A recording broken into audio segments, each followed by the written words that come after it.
Welcome to the People Leaders Podcast, the audio resource for managers and business leaders creating high-performing teams. Join leadership and team development experts Jan and Michelle Turkelson each week as they explore both subjects from every angle. Through practical tips, valuable insights, and compelling interviews with leadership experts around the world, you'll learn how to bring out the best in your staff and how to give your best as a leader. So, hi Michelle, how are you? Very well, thank you, Jan. It's good. So another podcast, and I am particularly excited about this one because we get to interview a friend. And this particular friend is someone that I really do consider not only a friend, but also a mentor and someone that I role model. So I'm really looking forward to this interview. Now, we're going to interview Zenith Virago, and she is what is called a deathwalker. She is a respected pioneer and acknowledged expert in the fields of holistic death and dying. And Zenith has over 20 years experience where she provides comfort, information, and also really solid guidance that assists people through that natural transition at the end of their lives. What I love about Zenith is she is so enthusiastic and she has such an empowering approach to her work that she really allows for that rich exploration of life and death while still assisting people to reclaim their legal rights and their own rites of passage. Zenith has also swum the deep oceans of Byron Bay since 1983. Yay! And feels such a rich, exciting life, celebrating life and death and seeing her work as a privilege and important part of her life's journey. But amongst many other things, Zenith is a grandmother, a paralegal, the founding member of a non-profit natural death care centre, and the co-author of a wonderful book called Intimacy of Death and Dying.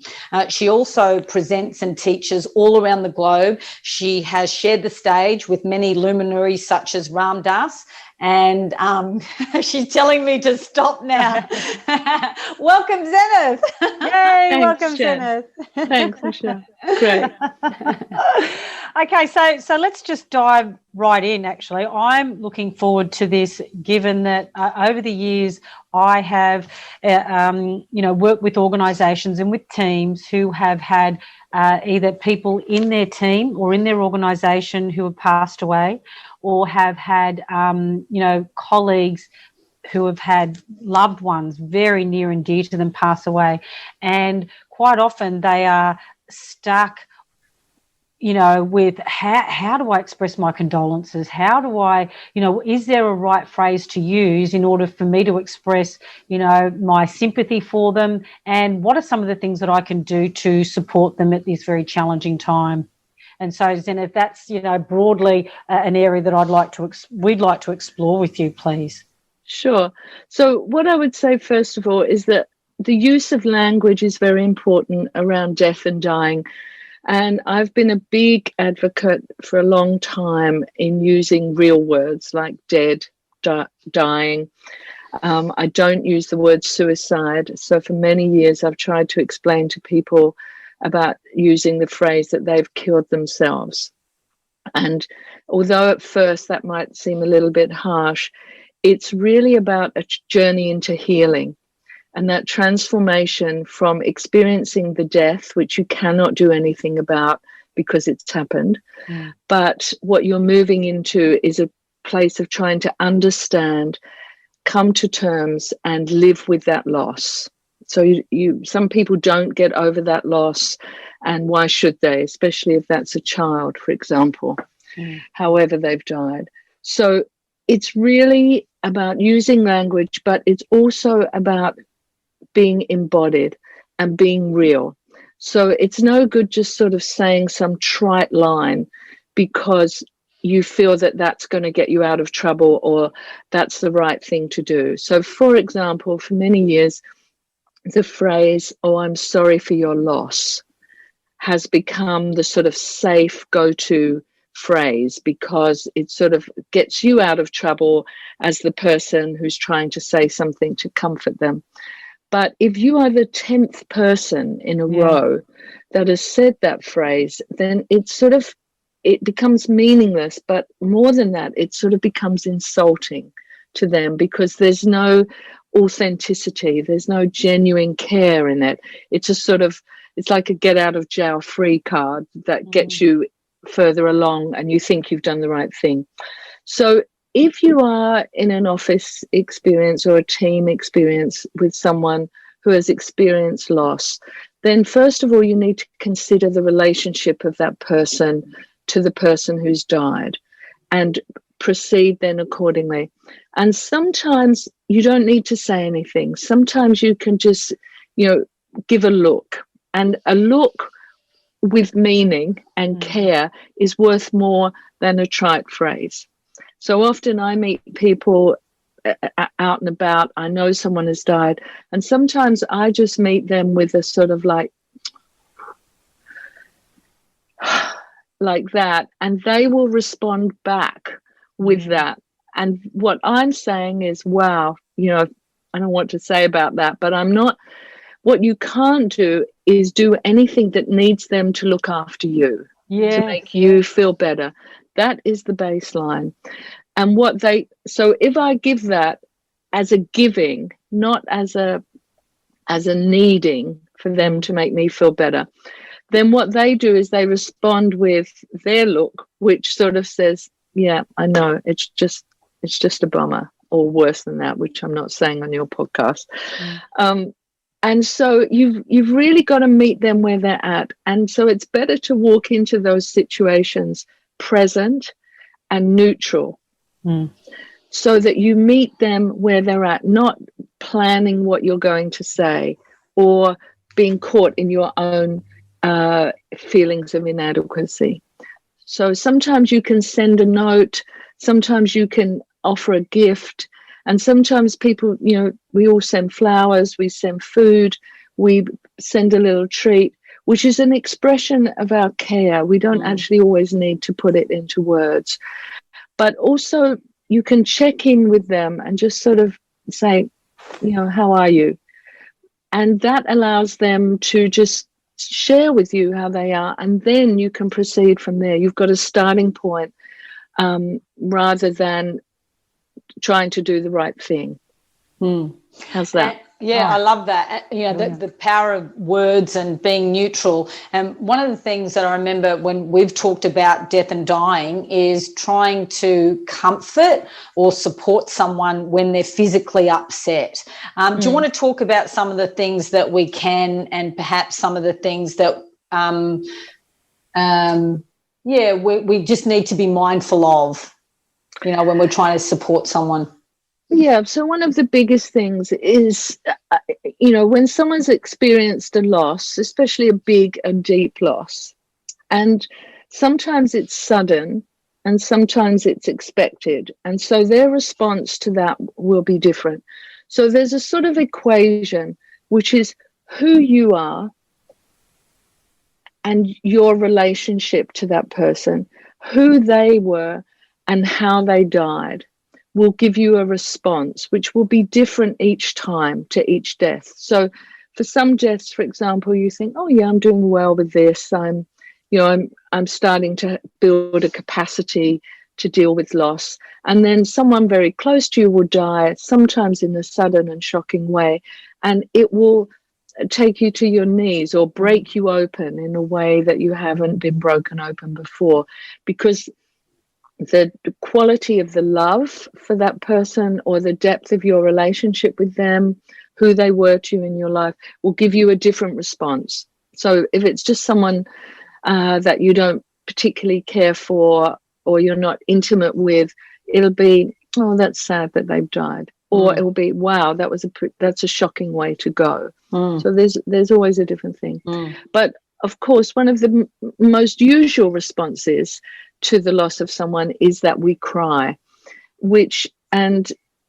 fortunately as women, we get to cry much easier than men, because in our cultural conditioning, we haven't had that stifled so much out of us.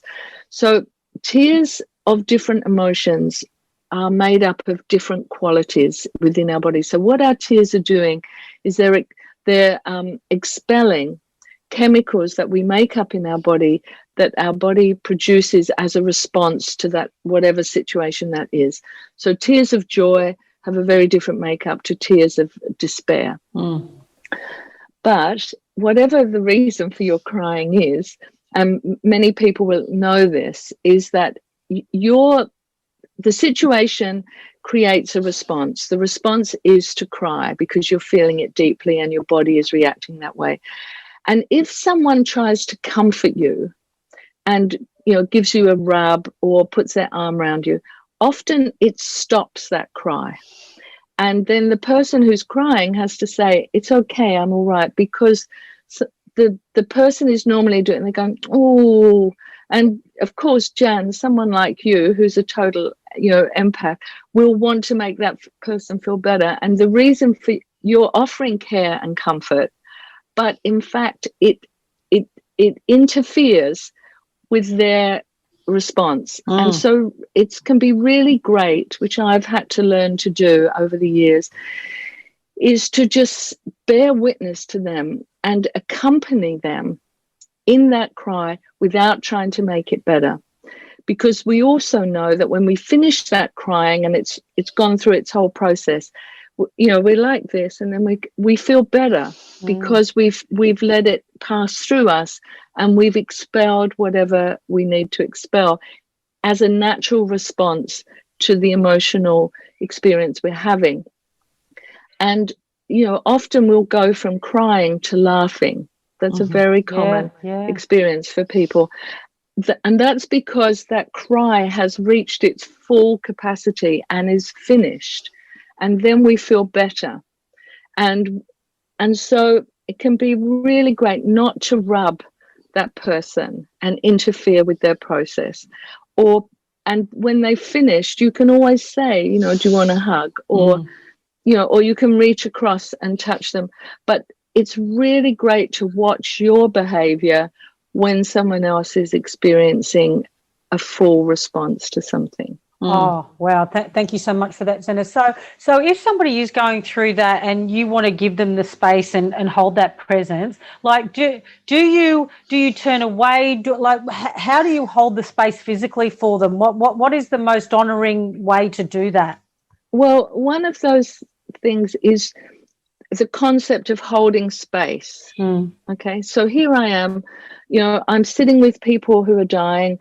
I'm facilitating the funeral ceremony, maybe 200 people there. I'm speaking in public. Now, I am never holding space for them, right? Together, we are co-creating that moment if we're engaged in it together.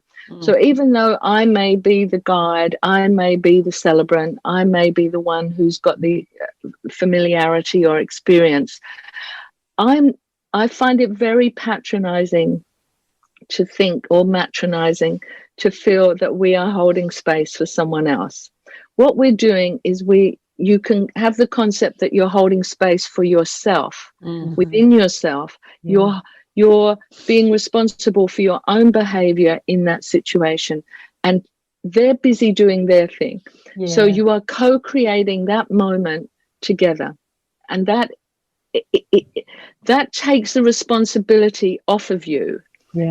But really, it's just, as I say, I find it a very matronizing concept that you're holding space for someone else when you're not experiencing the loss of your parent, or your partner, your child.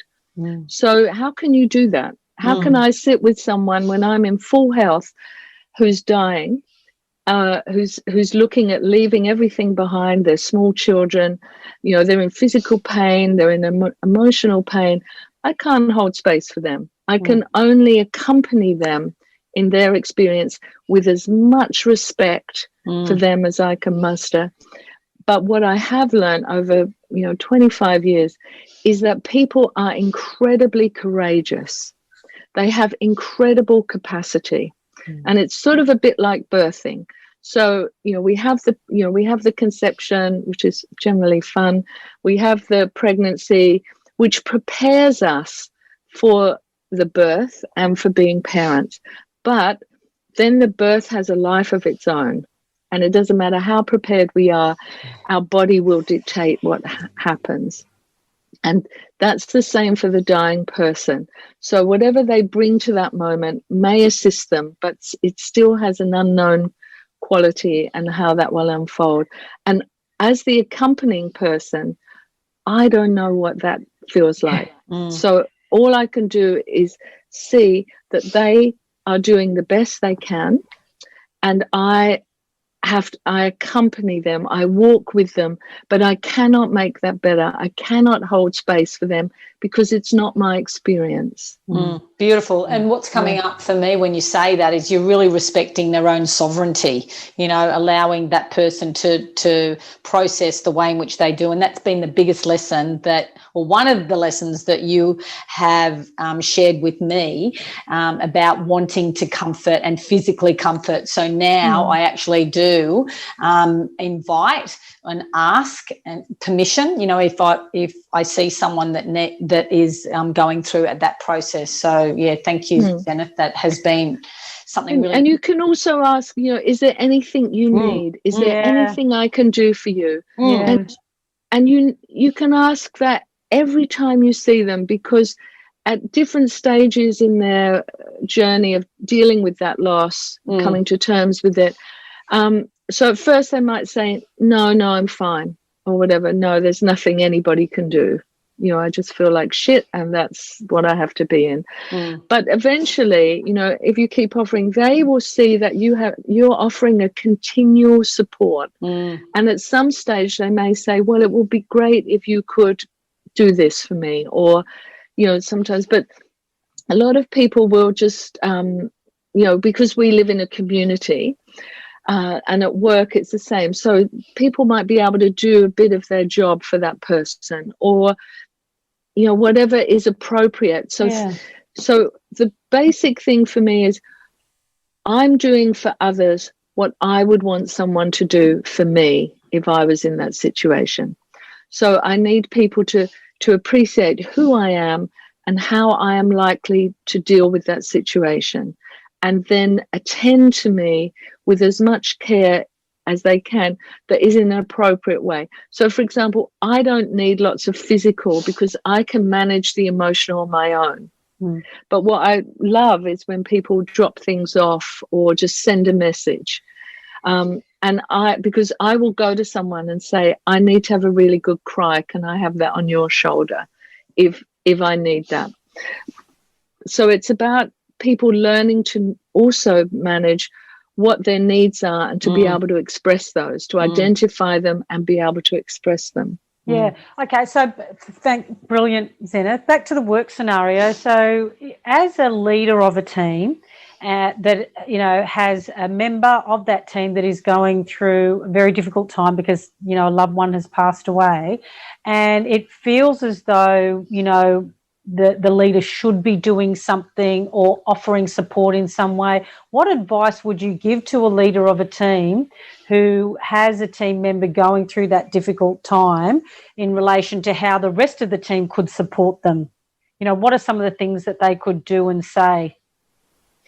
Well, I think that they could express their personal and the team concern for that person, which would be, these are all very natural things. So to express their concern, to share that if they need anything, all the team are there for them, that they're also bringing a respect and they don't want to intrude into that loss, but whenever that person needs them, they will be there in whatever way they can. And you might even say, we're just going to check in with you every couple of days to see if there's anything we can do. And if you don't want us to do that, just let us know. But sometimes people don't have the capacity. They're dealing with an influx of things. So they're also having to maybe organise the funeral, deal with the police in some circumstances, wrap up someone's long life, sort through their parents' clothing and close down a house and things like that. So it's this sort of fine dance between, stepping back and not being too intrusive. But a good team leader should be able to work that out.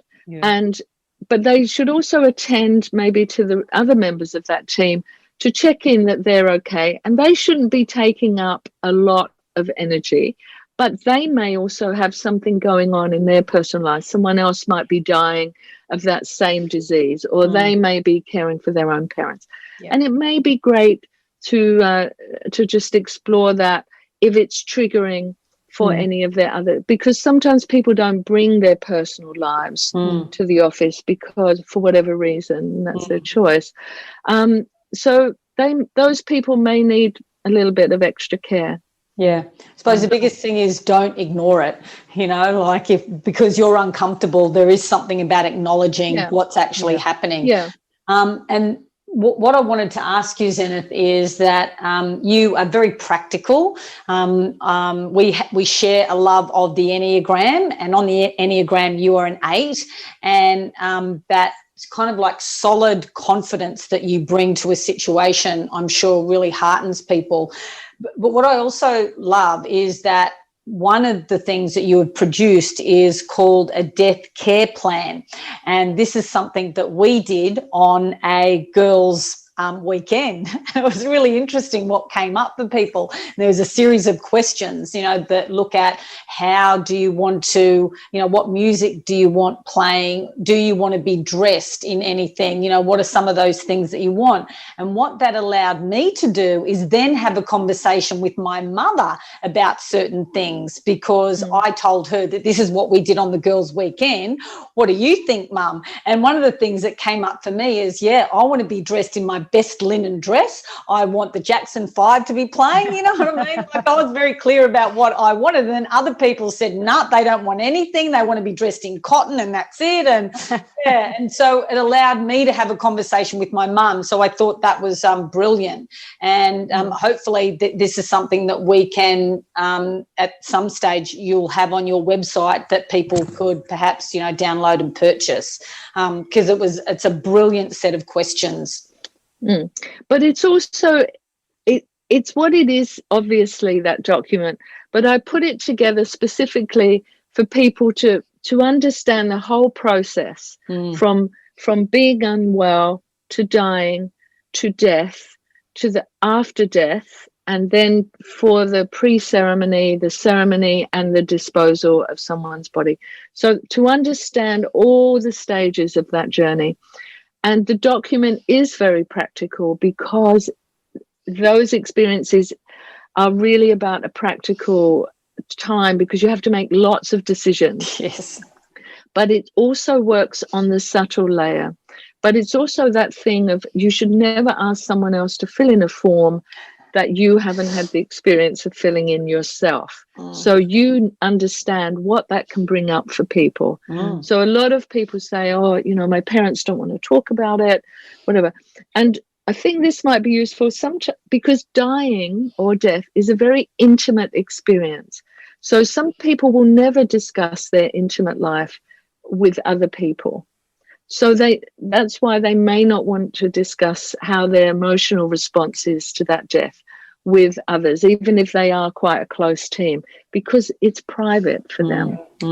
So it can be a bit, a bit like your sex lives, actually. So a lot of people have, they have a family thing, but they never discuss their intimate sex life with someone else.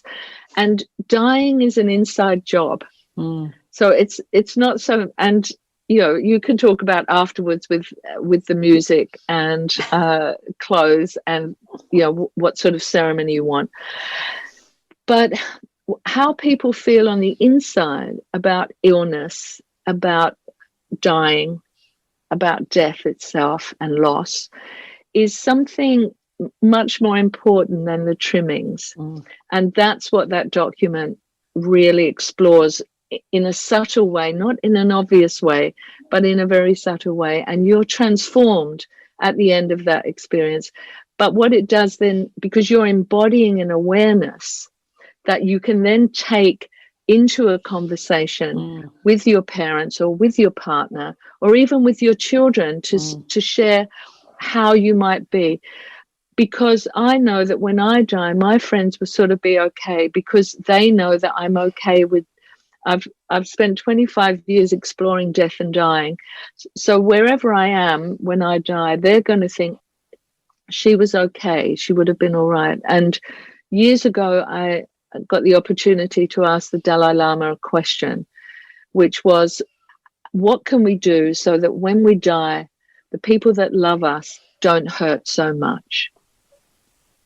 And his reply was, if you live a good life, whatever that might be, it's almost impossible for people to be too distraught when you die, because the quality of your life was the very best it could be.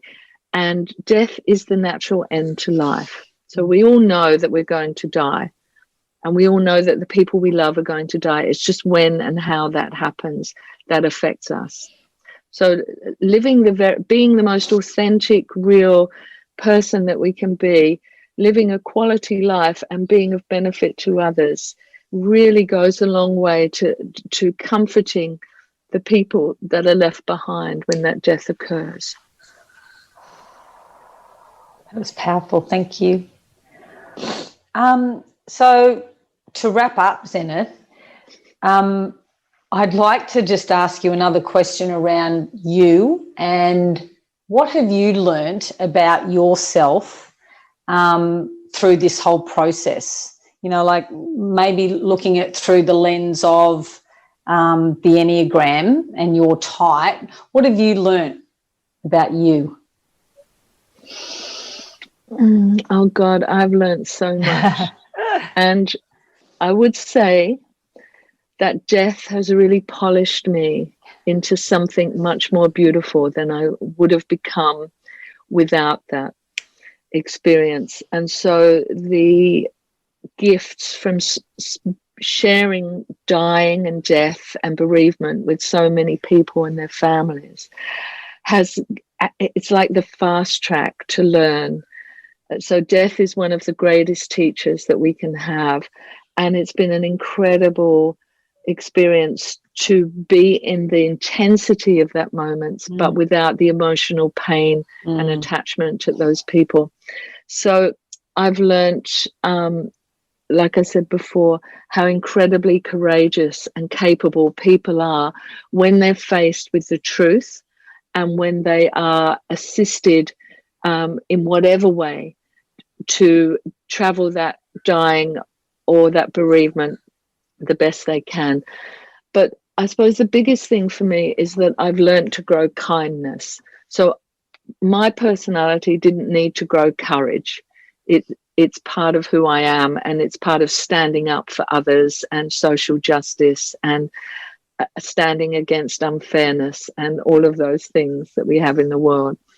But in that, I could be forceful and bombastic, and so I've still kept that courage, but that courage has been tempered by kindness, because what I think in many situations is I come back to what's the kind. So I'm present, I'm neutral, and then I think, what is the kind thing to do here? And sometimes the kindest thing is to say nothing.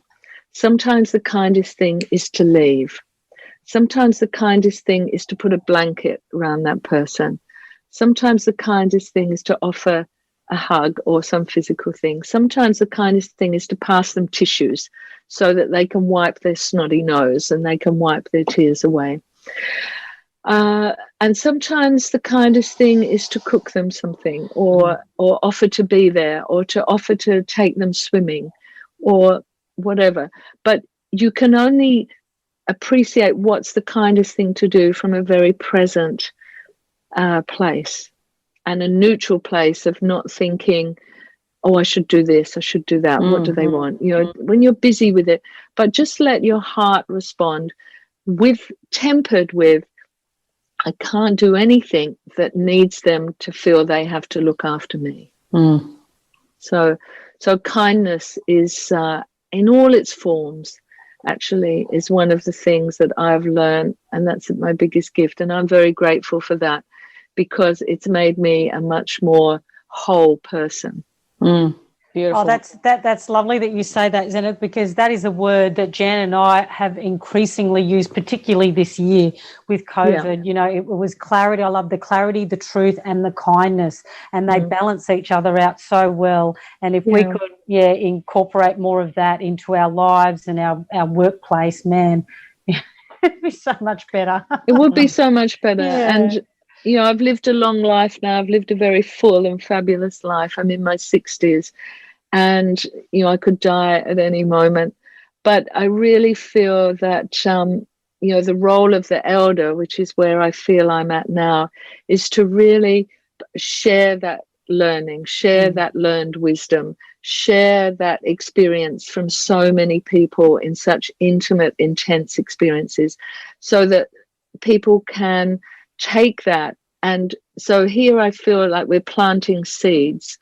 And some of them will take root straight away, and people will think, yeah, that really affirms for me what I already know or what I feel. And for some of them, especially for young people who might be listening, you know, that seed might take 10 years to bear fruit from it. But as we live our lives, as we experience everything that life has to offer us and what death has to offer us, we will see that it's a very beneficial experience to go through as fully and as courageously as we can, and take the learning from that and bring that to be of benefit to others, just like everything else we do. Beautiful. So Zenith, if people wanted to get in contact with you or find out more, what's the best way?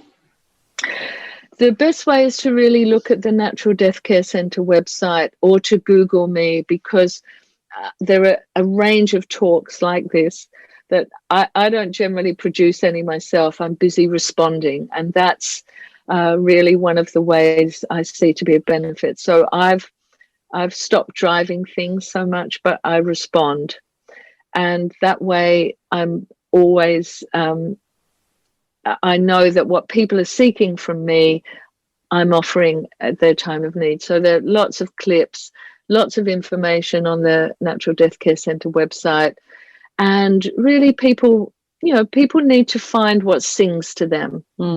And, you know, I might not be everyone's cup of tea, but I'm certainly a resource for people who are looking for more embodied experiences around death and dying.